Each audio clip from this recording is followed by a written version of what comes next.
Placid as it might appear, this peninsula has a terrifying reputation for mangling ships.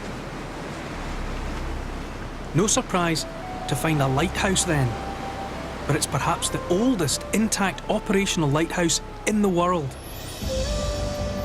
In fact, historian and author Billy Colfer believes it dates back 800 years. Now this, I've got to see.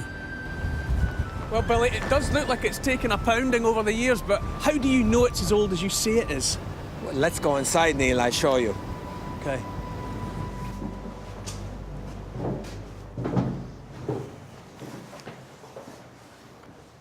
Now, Neil, if you look up, you'll get your first impression of a medieval building.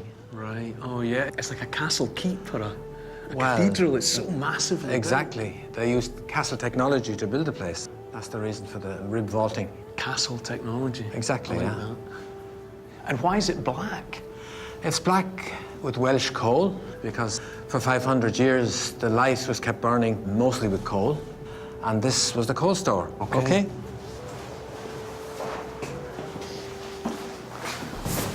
The three chambers are similar, each vaulted. Obviously, the stone vault can be seen as a fireproofing feature. If you have a big fire burning on top of your building, you don't want wooden floors. Over 500 years, that big fire to create the light meant importing thousands of tons of Welsh coal.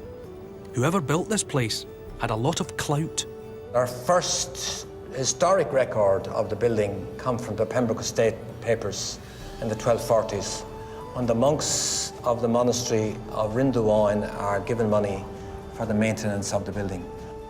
So was the tower built by a monastic order? Is that whose idea it was? No, they were financed by one of the most powerful knights in England, William Marshall, who controlled this area. Good weather, some view. William Marshall, the builder of this lighthouse, was one of a new breed of adventurers, really, who came to Ireland, one of the Anglo-Normans. He had this lighthouse constructed at the extremity of the Hook Peninsula to guide his shipping up Waterford Harbour to his new port at Ross, which he was determined to make into a financial success. So this was a very practical addition to the landscape by a businessman on the make. Yes, it was highly practical and functional, but it was also a highly visible symbol of Marshall's power and status, which became an iconic feature in the Irish landscape.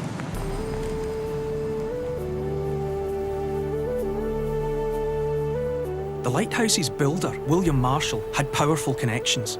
It was his father-in-law, Strongbow, who first landed a Norman army on Irish soil, just beyond the lighthouse at Bag-and-Bun and Banno Bay.